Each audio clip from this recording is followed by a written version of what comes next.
Yeah. She was very serious with me. I would fire in different spaces. In our space downstairs, I bought this beautiful red and yellow painting from this Venezuelan artist just because it had red and yellow and we needed it downstairs. It was like, just find a way to like make the energy better. So I really still feel like I can't explain it. Kelly, I was explaining how Sue took our trial so seriously that I was walking around first and she was at the hotel. I was like going around and I was shutting toilets and I was like, what else did she say to do? We did it here. We did it here. That's true love. That's lawyers. I was like, right. And I love spray, but then there's like the thing you can't bring the thing. And I was like, you think I'm appreciate what spray? He goes, no, whatever it takes, whatever it takes. Even he was like, are you kidding me? Whatever. And I thought he might think I'm a little like, because I think there's a stigma. I feel like I do believe in this, and I'm like, I want to believe in it. I don't feel like I fully understand it, but I want to believe in it. And you took it so seriously, so I appreciate it. And now we're gonna learn how to do it with Feng Shui for love. So, background, just real quick. I mean, she was Gensler. She knows her shit. So really, I think know it. Yeah, so I've been like design director for some of the largest design firms like in the world. So for 25 years of my life, my career. So, but on that note though, just to finish up what Megan was saying is, so the office actually went into a 20-year, if it's okay to share, a 20-year people lock starting 2024. But because it's a 20-year lock, so think of this way, we know there's like spring, summer, fall, and winter. So energy moves in cycles, right? We're gonna have some years that are really good, energy is there supporting us, and in some year we're gonna go into winter, right? And so there's a thing called an annual people lock or money lock, and there's the period lock. So we're in period 9 right now. So it started 2024. And so this office went into a people lock, a period lock. And so the timing sort of works out perfectly because for a 20-year, we put a day on the calendar. That's not how energy moves. Especially for a 20-year cycle, it moves slowly, right? So I think the case started about 2.5 years ago. And so it just kind of tracks, right? So we're working on getting some remedy in to get them out of the people lock. And what happens when there's money lock is a pretty, self-explanatory. It's you're just gonna spend money, like it's gonna drain out of your pocket. But I'm going into a money lock this year. And so I don't do my own analysis till like mid-January, like end of January, because Feng Shui New Year is on February 4th. And so between like December and January, I've already spent like $4,000. I was like, where did the money go? Like out of the ordinary. And then when I did the analysis, I was like, oh, okay, so that's what's happening. But in Feng Shui, almost everything can be remedied. It's like very rare. I'm gonna tell you to get the fuck out of there. Like this is just not remediable. But so yeah, so that's how sort of Feng Shui works. But it's just one of the ancient knowledge from Asia, China. They gave us a lot of wisdom, including paper. We know gunpowder. When they invented paper, they started documenting everything, right? So Feng Shui started way before then, but it's really studying how the natural energy and movement works, how it moves in nature and how it moves in our space, right? So I feel like I have the stage today and I have a cultural responsibility to talk about Lunar New Year and share some of the traditions and stories because it was just 2 days ago. So we'll start with Lunar New Year first. So I'll start with, there's a legend of the year monster. Do you guys know why red is the color for New Year? Anybody? Any guesses? It's prosperity. It brings luck. So the story of the legend of the year monster, the name is, the year monster is Nian, right?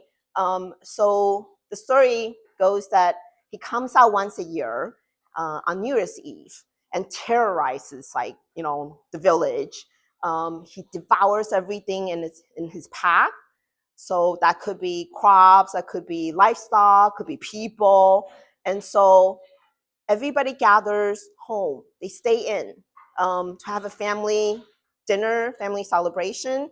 There's a lot of food involved. You can see we have banquets. So that's usually like a 13-course meal. So I feel like we just had our banquet here at Next Jump. But they celebrate sort of togetherness, bonding, but also to just stay away from the year monster. And then somewhere along the line, people discovered that the year monster was really afraid of the color red and was really afraid of bright light and loud noises. So the firecracker, that's how it came into, we light the firecracker on New Year's Eve and then put, so today we've decorated the office up with all the decoration. So if you imagine like this is the front door, that's what people would do. It's putting the sort of blessings and poems, like usually at the top of the door frame and then on both sides. So to scare the year monster away. So, well, the legend said he never returned, right? So it worked. But so the tradition really goes about, that's why the family gather for New Year's Eve dinner. And it's really a feast about abundance, gratitude, and prosperity. So the red color really became like a color of auspicious, good luck. And then we exchange red envelopes. So a lot of time we put money. Usually we put money in it and give it to the kids and elders. So the rule is that if you're working, it's time to give back, right? You've collected money for a lot of years, and so time to give back. So what we're gonna do today is, it's really, sort of releasing the old and then bringing in the new year. So we're gonna do a little exercise today. There's some paper. We're gonna start with the exercise.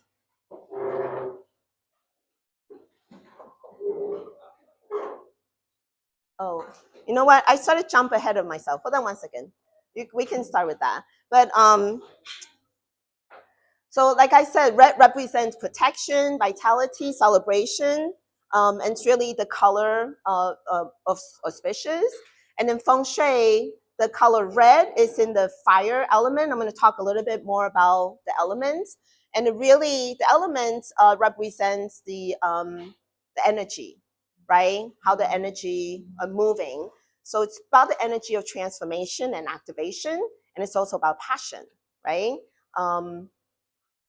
So this year, 2026, is the year of the fire horse, right? So the 2026 it's the year of the fire, and the horse also carries a lot of fire energy.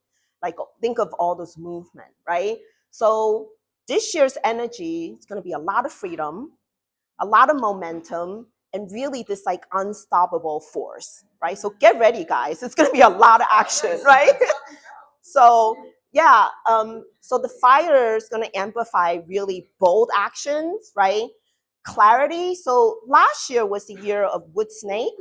So the snake, it's about shedding old skin, releasing and letting go of things that are not serving you. So if you've done the work, you're going to come into this year with full clarity.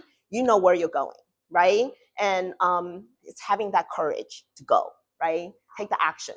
So this is not a year for hesitation, but it's really a year for bold movement, right? So we can use this, there's so much energy right now. So use this energy to like really break old stagnant patterns. Think of like different areas. If you have projects you've been thinking about starting, but just haven't, now is the time to get started. So if there's area in like your work, your life, or love, time to take action, right? So now we're gonna do, I like to I call this the red envelope ritual. So take the piece of paper and grab a pen. So we'll do a little, I'm gonna ask you 3 questions. So first one is, what are you gonna manifest this year? Get clear on what your intentions are. What would you like to bring in more of in your life? right? What are you passionate about? And then very importantly is what action will you take, right? So I'll give it 3 minutes. So the 3 questions are, what are you? What would you like to manifest? Oh, okay, It's right that here. makes sense. Yeah. What would you like to manifest? What are you passionate about? And what actions will you take this year? Because just having intention is not good enough. We have to take action.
Later.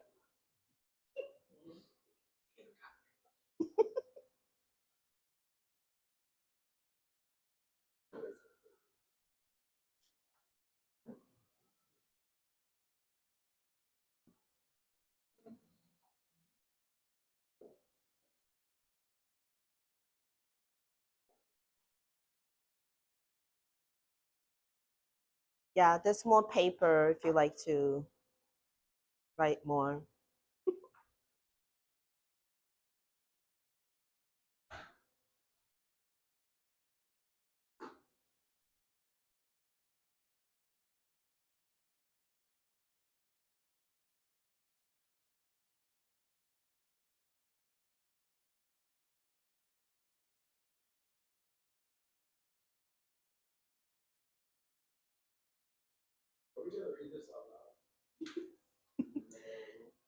I'm okay. Is everybody mostly done? I mean, if anyone would like to share, you feel free.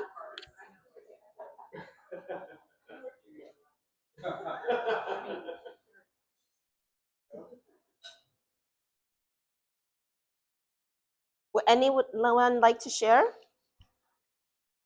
Sure, I'll do it. So the first thing I wrote down was actually when you were still talking was time to take action. Yeah. That was before we got to any of those stuff. So the first question, what will you manifest this year? Celebrate me and my joys. I am worth it. I deserve the happiness I crave, but also I can create it. I don't need a partner. I don't need it from the outside. Like I can create the happiness. Like I'm a strong human being, but like I've always like, or not always, no, I've always like almost as a societal way felt like it needs to be fulfilled with a partner or with this or with that. Fuck all that shit. Like who cares? That's right. Excuse my French. I'm a little bit of a cursor. What are you passionate about? Baking, streaming, and then in this year, pumping up my ego. I am worth it. Letting go of things, allowing myself to enjoy without fear of judgment, because that is a huge thing. Yeah. And I literally wrote "fuck them." Sorry. And then, what actions will you take? Stream more. Do things for me more. Don't let them, it, whatever it is, hold me back. Like I literally booked my flight I'm taking a little trip for myself in a couple of weeks to Asheville. And Excellent. the first class flight was only $50 more for the Oh. main class. So I was like, screw that. Hey, Going first. It's the first time I've booked first class in my entire life. So let's go, baby. hey, totally worth it. Yeah. For $50, totally worth it. Awesome. I love that. That's awesome. Anyone else want to share? That's okay. Okay, so. By the way, the meringues there, that's pure happiness. Sugar and jam. Thank you. So, Adam? I will complete my PhD to manifest an aligned reality because I'm passionate about sharing meditation with others. I will take action by completing 12 case studies, 100 pages of dissertation research, attend graduation in Honolulu. Hey! That's lovely. That's great. Okay. So we have more exercises to do. So I like you to take this piece of paper, you just roll, put it in your heart center. And then you're gonna seal it with the intention of what you just put on that piece of paper. So that is the power of our intention. So do everything with that intention, right? So lead with clarity. The more you get clear on what you want to bring more of in your life, the clearer the universe knows how to support you, right? But first, we have to get clear. A lot of time, it's like if you don't give the horse a direction, it's just gonna run wild, right? And so now I like you to do is pick a red envelope in front of you. They're kind of spread out along the table. And then fold the paper. You can fold it in half. And that is your blessing to yourself this year, right? Could put it in your nightstand, if you have an altar, and then maybe check it mid-year, maybe quarterly, and see have you taken the action that you promised yourself, right? You need to add more to that list. Okay. All right, so now we're gonna get to Feng Shui for love. So Feng Shui, to me, is really about creating beautiful and nourishing spaces and then using that energy to help you attract what you want more of in life. So what we just did, this is part of Feng Shui as well, right? So just a little bit on my journey, how I got here. So as Charlie mentioned, I've been a professional interior designer for 25, 30 years. And I've really did a lot. I've worked on some really amazing projects. And so that's sort of my design career, right? And then I was born in Taiwan. So in my family, in my lineage, I have 2 Feng Shui masters. And so the people in the village would go to them, consult with them. And then I don't know if any of you know Akashic record. I had the Akashic consulted the Akashic record, and I was like, I've done this work before, right? And it was like hundreds of lifetimes. So I keep carrying this skill set forward. So this lifetime is really combining design and Feng Shui. So that's my mission. It's really making a positive impact with, I think the 2 of them combined, it's really, really powerful to shift the energy of our homes, our lives. It's also our workplace as well. So yeah, that's my mission. So yes, what is Feng Shui, right? So Feng Shui is really an art and a science. It's been around for like 5,000-6,000 years, but I think it goes back way back. But that's when they started documenting, right? And so it's over time. It really blends in science, philosophy, astrology, geology, and really observing how nature moves. And now that we're in boxes, our homes are in boxes, our offices in boxes, how how does that energy affect us, right? Because it's here, even though you can't see it, but it's definitely, we're definitely being affected by it, right? So it's really learning how to balance that, what we call the chi, which is the life force energy.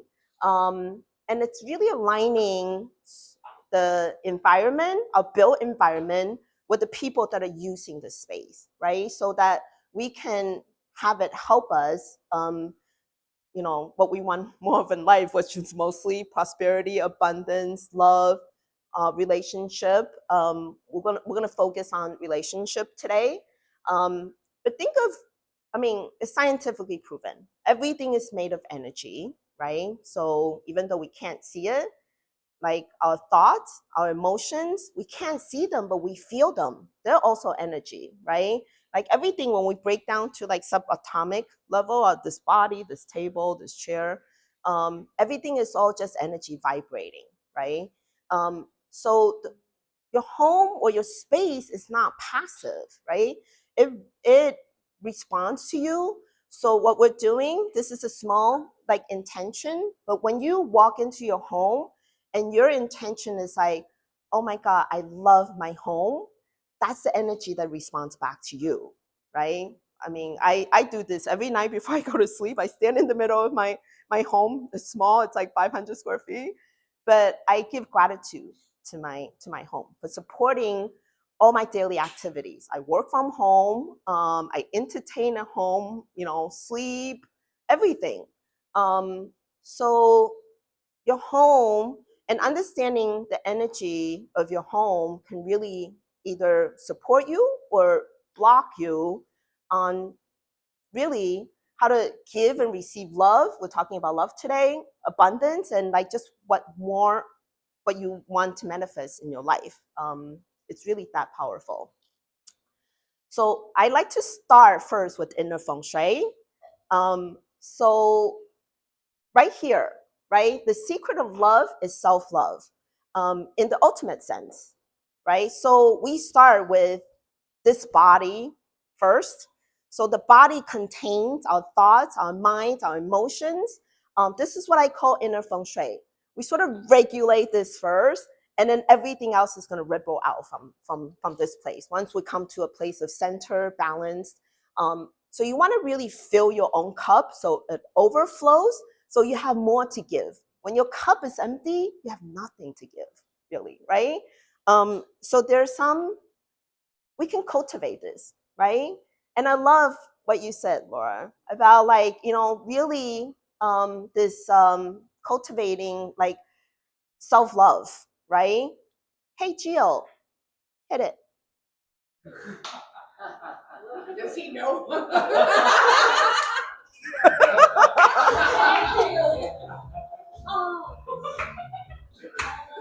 The sand.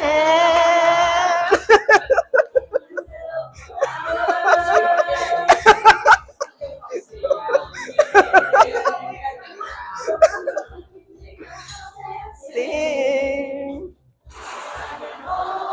And I better than you can. All right.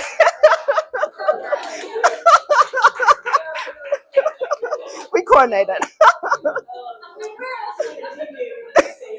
I know. Give you a round of applause. So there are some daily rituals we can do for ourselves to cultivate self-love and self-care. We brush our teeth every day, right? So what are some things that you can bring into your life that you can do more of? Maybe some of us is taking a bath. Maybe is real like looking at yourself in the mirror when you're brushing your teeth and say, I love you. I am magnificent. I am this wonderful person that like fall in love with yourself, right? Because then we come from a place that we have so much love to give. And then also like watch your inner dialogue. There's a lot of times When something goes wrong, we're like, oh, why was I so stupid? You know, why did I do this? If you had a friend, like, you would not say this to that, right, to your friend. Let them say it about themselves either. Exactly. Yeah. So many times it's inner critic that like are beating ourselves up all the time. So like just pay attention to that inner dialogue, and the more we are aware that it's going on, we're gonna catch it more next time, right? I also would love for you to like think about your home. Okay, let's close your eyes for a second. Think about where in your home can you create a self-love nook. That could be on your couch. That could be, you know, a little area in your home where you can actually go and like check yourself out. You can read a book, listen to music, but have time for yourself. This is where you're gonna set some time for yourself. Like for those of us who meditate, I love to meditate, right? So yeah, create that self-love nook for yourself. And really enjoy your own company, right? So, you know, this becoming the person who you want to attract in your life. For those of you who are single, right? Becoming this person that like you really want to be with, right?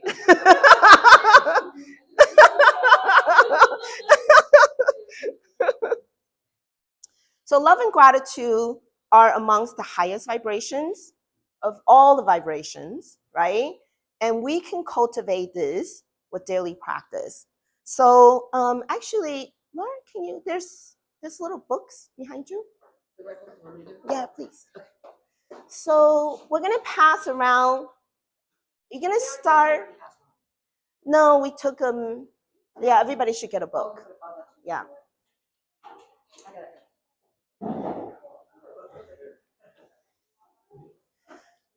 So I would love to start this. You can call it love journal. You can call it gratitude journal for yourself. And then let's start it right now, right? So I would love for you to start the first one, your gratitude. List 3 to 5 things that you're grateful for. Today or in your life, just in general, we can start small and you can build onto the list. Just list like 5 things that you're grateful for.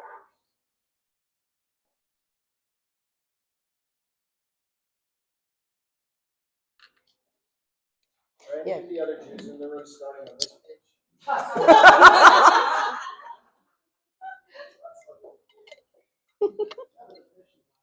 Okay.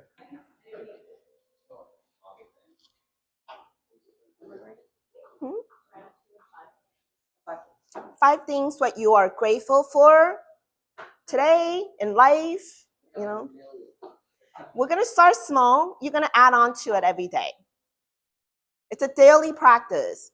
It's not something that you're like feeling really down and then, you know, when you have built this practice into your daily, I call it my daily ritual really, you're gonna be able to pick yourself back up that much faster. This is really getting into a perfect timing. We're starting our gratitude journal. Grab a red book.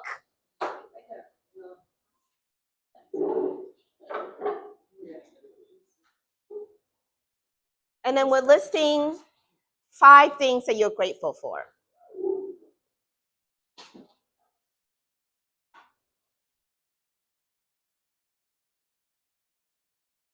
And then next, I would like you, turn the next page, be easier. What do you love about yourself? List 5 things that you love, absolutely love about yourself.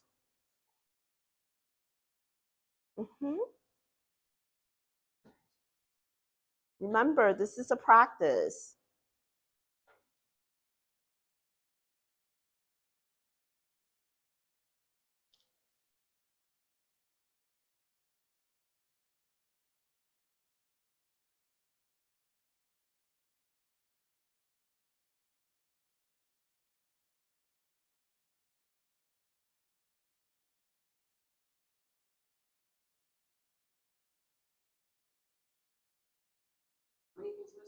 5.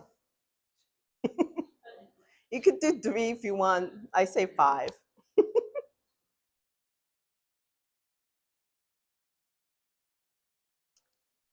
And then for those of you sort of want to move forward, page 3, let's 5 things that brings you joy. Something you want to do more of.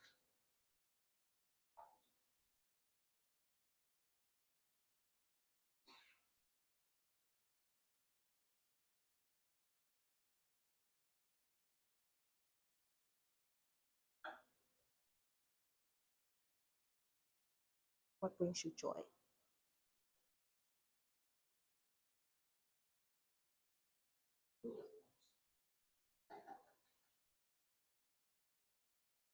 Just writing the same thing on every page.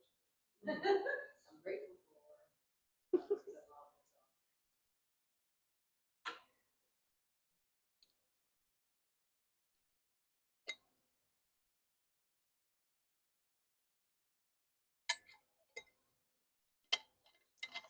That could be dancing, that could be singing, could be running, could be next jump.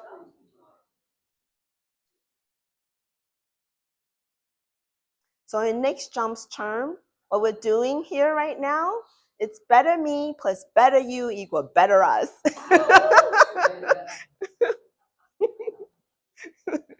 So it's really cultivating your state of mind. It's not about like, getting the massage or getting the manicure or the vacation. They're all really nice. They're temporary fixes, right? What we're talking about here is cultivating really a state of mind that you're grateful just constantly. You're just joyful. You could be walking down the street, and it could be looking at little things that's just gonna bring joy into your life, right? So that's the place we want to be, and we don't need anyone else to do this or give us. We have the permission to give ourselves this, right? Would anyone like to share what you're grateful for, what you love about yourself, and what brings you joy? I can make you laugh for a second. What brings me joy? The first thing was God, and the last thing was next jump. Everything between God and next jump. Adam? I love normal ass shit. Getting together with a bunch of people and singing songs and eating food. Like this normal stuff like this is a lot of good.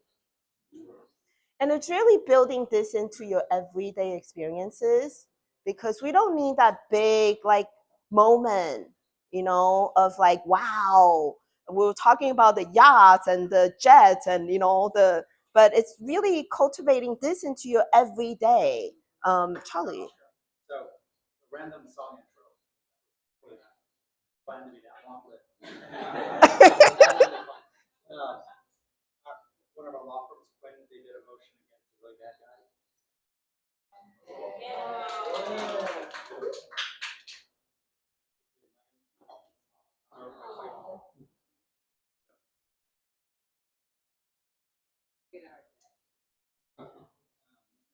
Big right.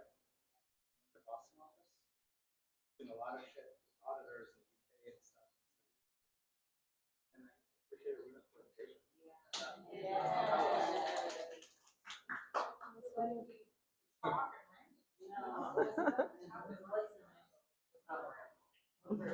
I'll show you Rambo as Yes, Nanda. So a lot of you know, but I do a lot of this self-care work. I'm a therapist, and an intervention I always give my clients, and my clients are in Massachusetts, so they don't really get this intervention, but New Yorkers will. Because in Massachusetts, if you walk down the street, I think Megan can attest to this. Once I get the intervention, people in Massachusetts will be like, "Let's call the police." But I call it the Wonder Wall, and it's just you put in headphones, you're walking down like, I know we all hate Times Square, but like energy like that in New York. And you're walking down, like whatever song we just picked, right? And you're just like, with headphones, you walk in and you pretend everybody loves you. And it starts changing your brain waves because then you start loving yourself. So it's called the Wonder Walk. For women, I did a group of 8 of my clients. It was beautiful. I'm gonna cry. And we came together with a playlist. It's called the Take Up Space playlist. It was 8 women. We met for 6 weeks, and then I said, "Give me your songs that like you could wonder walk to." So if you want the link, I'll give it to you. It's on Spotify. But it changes your brainwaves when you start really self-loving. But it's an easy way because we all live in New York, we all have headphones, and we all walk fast. So walk fast, pretend everybody loves you, no one's looking at you anyway. In Massachusetts, they will call the cops. Because you're just like, they're like crazy. You're going to the mental hospital here in New York. It's a beautiful thing. Wow. If you're not walking down the street with headphones on, you're a little bit weird here. Right. So what we're talking about here is really cultivating that love and really raising your own vibration so high that when you're in your home, that energy emanates out from you because everything starts from right here, right? So There's a line there. yes, Resistance as well. I want to share. yes, please. The most difficult I found out with these 3 is what I love about myself. I know. So I want to share this. I was like, what do I think cool about myself? I love that I can dance. Yes, you're an amazing dancer. I love that I can speak multiple languages. Yes. I love that I have a good memory, especially when it comes to games. I'm beginning to test this weekend. I love that I'm creative. And I love that I have a sense of humor. I love my own sense of humor. I make myself laugh all the time. And I am my own target audience. So. Yeah, that's great. And I'm going to encourage you to continue. So the challenge for you is to do this gratitude journal. List 3 things. Don't go overboard. Just list 3 things that you're grateful for. You can pick if morning time or evening time works better for you, but do this challenge for 30 days and see where you are because it takes 21 days to really form a habit, right? So I'd like you to do it for 30 days. Let's check back in at the next first Thursday. I'm gonna hold you accountable for this. So continue with the gratitude journal. You can continue to write more about, as you do the gratitude journal, I think you're gonna find more what you love about yourself. So add on to that list and also add on to the list of what brings you joy. Because when you're down or you know what, things are just not gonna go your way all the time, right? Instead of like binging on like, I don't know, alcohol or like sugar or something, look at Netflix. Just hopefully you've created a pick list of what brings you joy. If that's going out for a walk, going out for a run, go for a dance, or you can pick yourself back up. All right, so that's our goal here. All right, so we got a lot more to cover. So let's talk about the peach blossom energy. So we each carry peach blossom energy, and our space also carries peach blossom energy. So it's associated with the love energy, right? So it's associated with charm, with romantic love. It's the attractiveness and the charisma. So the social appeal. So this is like, think of like peacocks, right? Opening up its feather, saying, "Hey, I'm ready to mingle," right? She's got her peach blossom full on.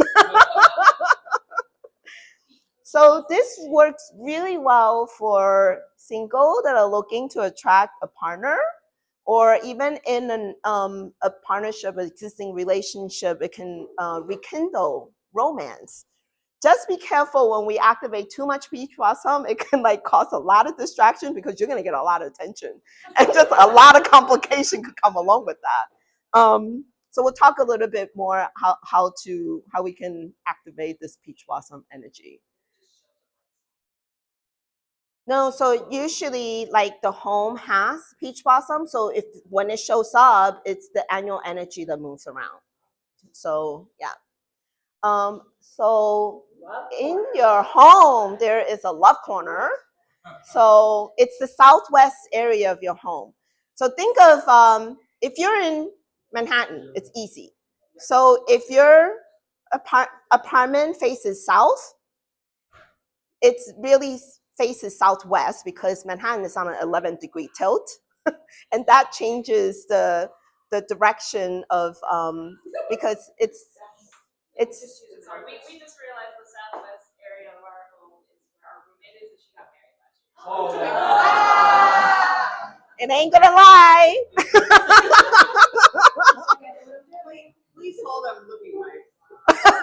On Apple Maps. So if you, can you just like take a compass and go, this is so close? So the phone compass is incorrect because it's looking for true north, and the feng shui works on Earth's magnetic north. The Earth is at a tilt, so yeah, it's we have to take that into fact. So that's why if you're like Manhattan, it's easy to. But So if your door faces like one direction, right, and then like you have a huge like these windows on like the side of the house that faces out, which means like we can talk about it. Yeah, because there's like a lot of different nuances. It's just hard to, yeah. It's not like a general statement. So this area, the southwest area, it's about love, about relation. It's also about self-love, relationship, partnership. So in an office space, it's about like business partners. So that's how we look at the space.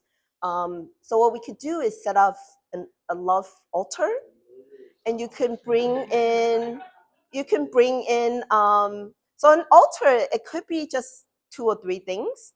It could be rose quartz, it could be artwork that represents love to you. You could bring in Kuan Yin, so that's the goddess of love and compassion, but bring in like something that you actually resonate with. So so I think it's more like, yeah, not as specific to like if that person didn't work out, like you're not doomed, like so I have I a but question. We just talked about business partners. We have a lot of conflicts about the stuff we're going through. What exactly should Shirley do? because Megan is always right. Honestly, I could be nicer. I could be an asshole too. I could have ego. I could different things. Like what? Like what? So you guys' office is actually in the south area. Okay. South area has a lot of afflicting information this year. So yeah, there's the energy is just not good in the south. Yeah, so We do better when we work together. I was gonna see like if there's another office you can move to.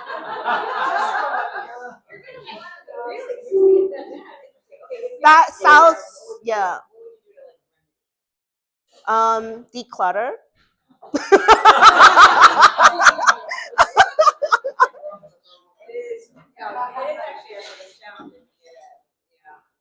Because clutter is like confusing energy, right? And energy is really hard to flow when there's a lot of clutter.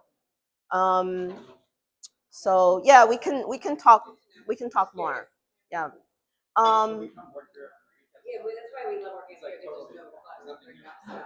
Because what it is also your mind is clear, your perspective, you can just see things more clearly. Yeah. So this is how we can activate the love corner, right? You could bring in pair of objects. That could be like lovebirds. It could be artwork of, I mean, if don't like romantic scene of couples, it could be like dolphins or things that, but it's bringing that energy of like relationship, right? So bedroom has a lot to do with love and obviously relationship. So we want to set up the bedroom so that the bed is in a commanding position. So this is what we're talking about here. Oh, look at this. Oh, it doesn't. All right. So I think it's just not bright enough. So this is what's called a commanding position. When you're laying in bed, you can see the door. And then it has a solid wall behind it. This is what we call the mountain support. So we want a solid wall behind it and also a solid headboard, right? You want to have pair of nightstands, pillows. If you have lights, get them in pairs. What you don't want is things above your headboard. So a lot of time, like people put, I don't know, their wedding picture, wedding picture, and then they feel this like pressure from the family, you know, like it just adds energetic pressure, and also sleeping under the beam also adds energetic pressure. So in the bedroom, it should only be for relax and romance, right? Everything else that does not fall in this two category, they don't belong in there. Get them out of there, right? So that means no computer, no TV, no exercise equipment, right? And then what you really want to do is like engage all your senses. So think about like have your most luxurious silk satin sheet that you own, right? Like put it out for yourself. So it's about like the touch, the sound, the scent. I think next week we're talking about scent of love, right? It's like really engaging your senses. And like artwork really sends us a lot of subliminal messages. Yeah. So a lot of us, or almost all of us, live in New York City with very small apartments. What do you do if your main living space is also your bedroom? Like, You I can have a kitchen, I have a bedroom, and I have like an entryway. I mean, technically, I could You put can- my laptop in the entry, but then I'm just sitting like, you know, like my living space is my Yeah. bedroom. You can create some separation, Okay. right? So I don't know, there's like IKEA open shelves that even a studio apartment you can still create some separation. The idea is like in the bedroom, you really want to create a cocoon. It's like a cave almost. You want to go in so you can nest, right? When you have your laptop, your TV, there's so much distraction. And this, not to say there's a lot of EMF, not to mention, there's a lot of EMF, and it's just like your nervous system is constantly on alert, right? So you really just want to like dial all these things down. I mean, really to get serious, people unplug their Wi-Fi at night, so you're not being disturbed by all this like EMFs, right? So you really want to make room to invite in partnership. And I know we live in New York City, but it's in. Oops, sorry. It's important to have some space for your partner to come in. A lot of time I see people shove the bed up against the corner, and then there's no room for your partner. You basically lock them in, right? Or not inviting them in, right? So this wall in front of your bed, it's like your manifestation zone. This is the first thing you see when you wake up, last thing you see when you go to sleep. What's on that wall? It's like you're programming your mind, right? So if there's things you want to manifest, if it's relationship, if it's something like either what your life, just not family photos, and that should not be in the bedroom. So that could go out into the public spaces. But yeah, use that area. So really declutter. And there are people that like hold on to old love letters or jewelries from the past relationship or engagement rings. Like time to let that go, right? Because they're creating blockages for you to like get into your next relationship, right? Yeah. So I mean, if you have to have like a desk in your bedroom, put stuff away when you're done the working day, or like close your laptop, put fabric over it or something. Okay. So I love like using the home as the three-dimensional visioning board because all our artwork or everything like visual, it's sending you subliminal messages all the time, right? Even if like you just, so okay, do another exercise. Close your eyes. So visualize going through your home from the front door. You're standing at the front door and you're moving through your home. Can you tell me like how many artwork are of like single people, of like,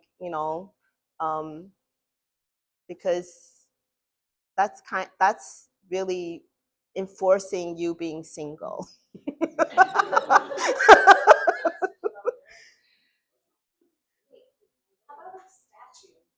Same thing. If there's like a single statue that is like, It'd be weird to have two Kuan Yins next to each other. oh no, Kuan Yin is different. Yeah, so that's different. Yeah. That's like deities. Yeah. Yeah, so yeah, that's a little different. Yeah. So what you really want to do is replace any like either single figure, sad or lonely images, or even like wave the waves, on the sea. If it's like really turbulent and chaotic, that's sort of the energy that you're cultivating, right? Like emotional chaos all the time.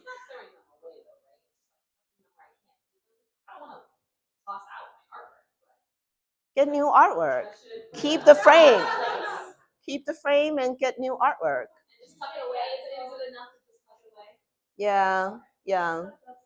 And especially like if you want to be in a relationship and all you do is celebrating being single, well, you're gonna be single. Right? So really like having pairs of things and really scenes of lushness. Think of like full bloom, like bringing joy. So that's how we can use sort of the home as three-dimensional visioning board. So we'll do a case study. So this is what's called intentional feng shui.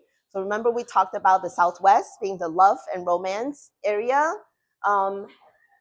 So in here, for example, I would suggest to make a love altar right here. This is the living room.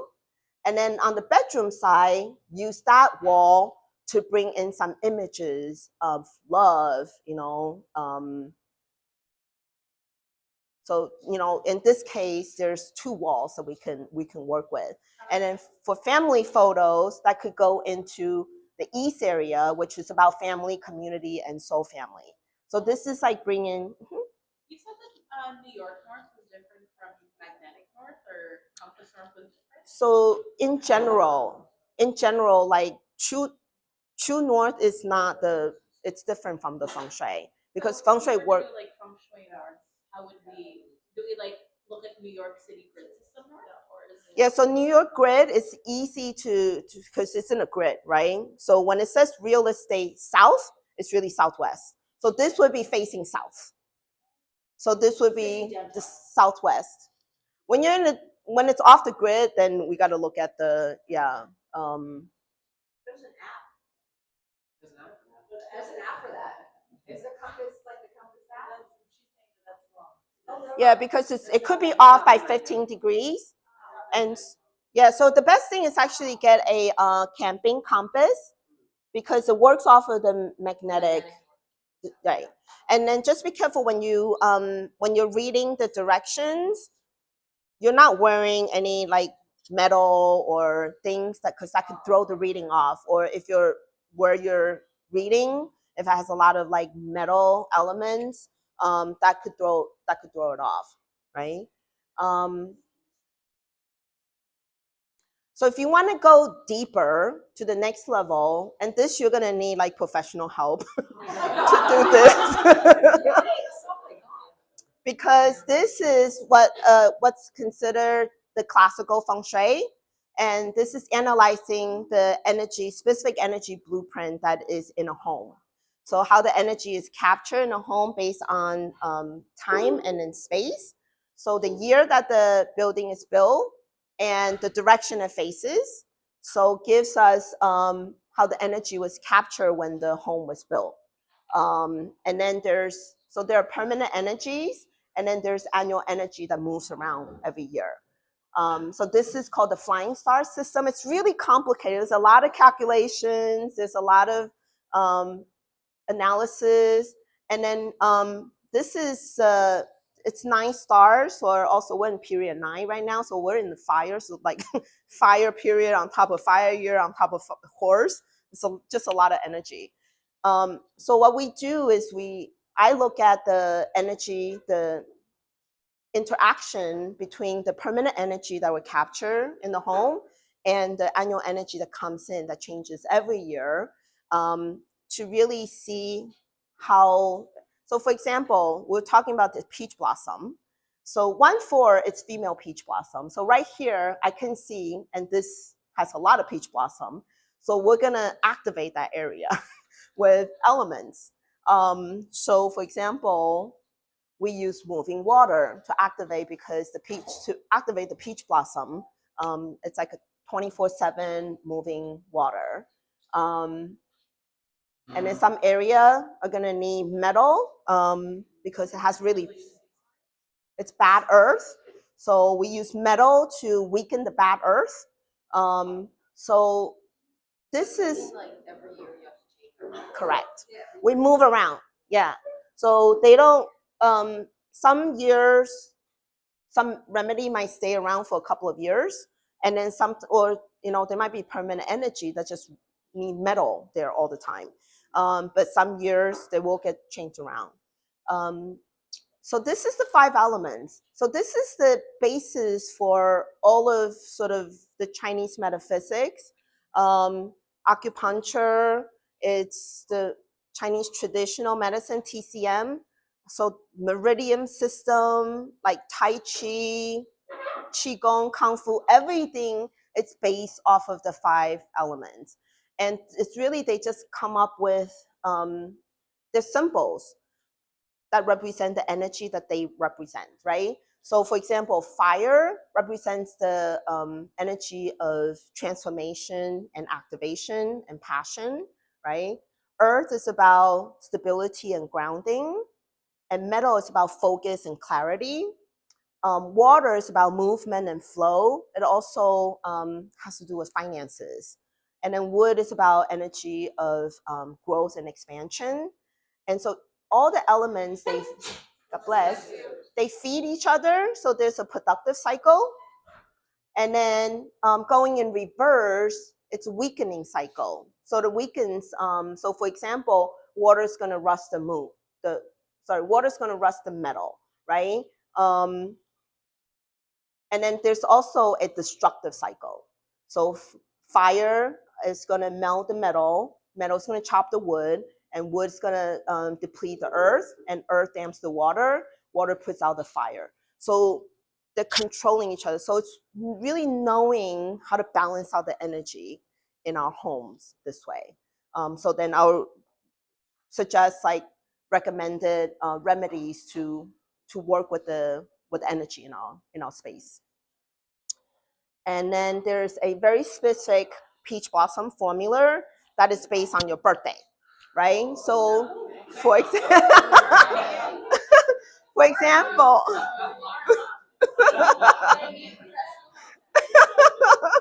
so for example, this person was born in the year of rat, and then for rat, we look at the west, it's 15 degrees, so it's very specific. So that's in the west, and then there's like specific number of flowers, and color of vase. There is so much math going on right now, yeah. So your west corner, it's the center, it's called West 2. So if you can get a compass, right? Get a compass, and then either stand in your living room or your bedroom. Oh, you have a one room. One room. So stand in the your one room. in the middle of your one room, and then find this degree. Find 262.5 to 277.5. You're gonna you're gonna get 7 flowers, either in white or yellow, and then in basically like a metal or a earth base, earth color base. So this is one way to activate your peach blossom. This is your personal peach blossom formula. And then the other way is what we looked at, is looking for the peach blossom energy that exists in the home. So 4 in general, it's peach blossom energy. 1-4 is for female peach blossom looking to attract a male partner. And then 2-4, it's male peach blossom looking to attract a female. And so, right, because there is no 2-4. Men are trying to attract good. So it doesn't happen all the time. It's not. It doesn't always happen. Yeah. So that's why we have to analyze and look for like different ways to find peach blossom energy. This is one way. The peach, and then yeah. So there's like a few different ways that we can like activate. Yeah. So there's some years that the male peach blossom energy is easier to find. This is not upcoming years. Not one of those years. It may not, right? So sometimes if we're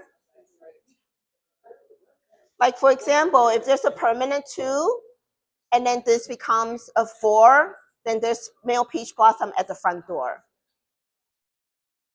Yeah, so it doesn't always happen, right? Okay. I'm gonna show.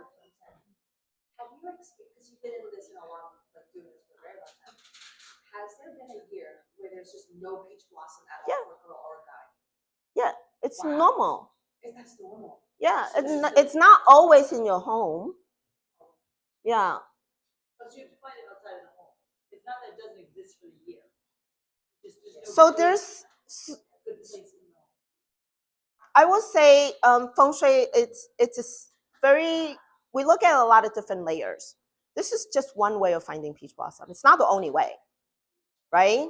And so we can activate peach blossom in other ways. So like, don't get stuck on this one. It's not the only way to get love in your life, right? We also work with artwork. We work with intentions. We work with, there's so many different ways to bring in the love energy into your home. Okay, so I want to share this. This is a client of mine. She has an apartment in New York City, and she got an apartment in Miami, and she spends about half of the year down there. And when she goes down to Miami, she says to me, "My love life goes to shit," right? And then she's like, "Can you take a look?" So I took a look, and her, by the way, this is my Instagram. If anybody wants to follow, I give a lot of Feng Shui tips, just little snippets. And then so I went to her Miami apartment, and then so I say, your love area it's like literally in the toilets. It's in the bathroom. It's in the bathroom. And so that's right. So the bathroom has very draining energy. So it's draining all that energy away.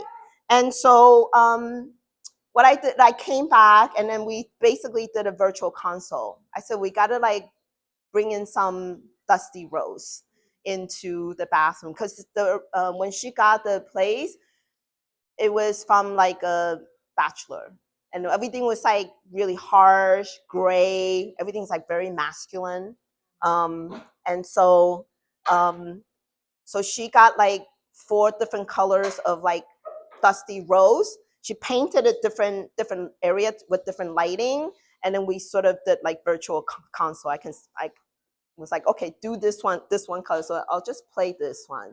People love to see the before and afters.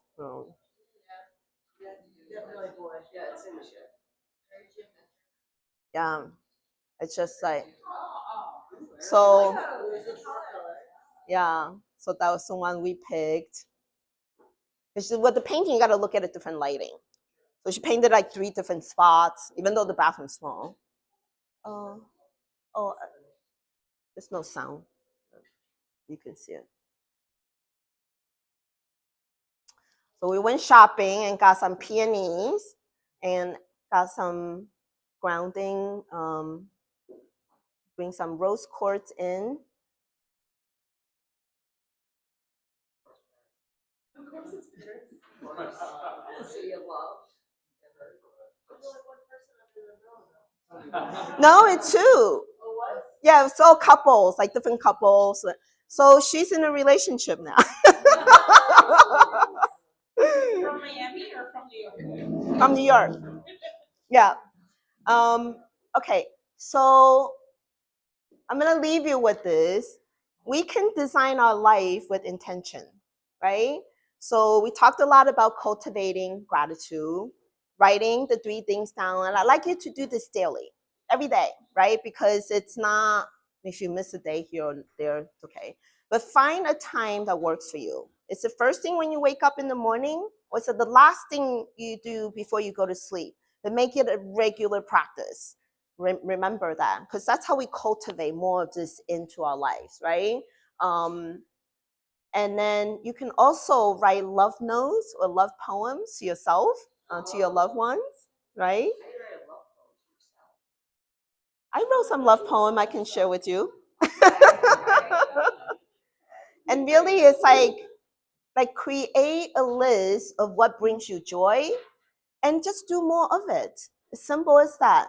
Just bring more joy into your life. You know, we all want that, right? And really fall in love with yourself, right?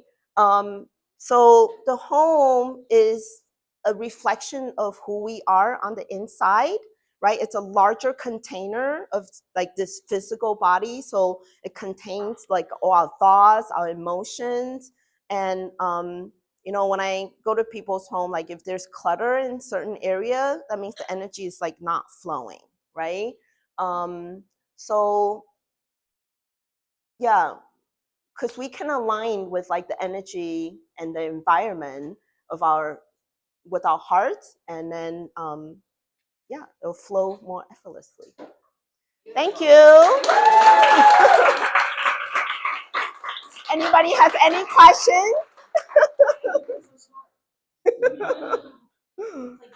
You said that every year you change it up, like. So every year the energy, you know, so the one constant is change, right? Nothing stays the same.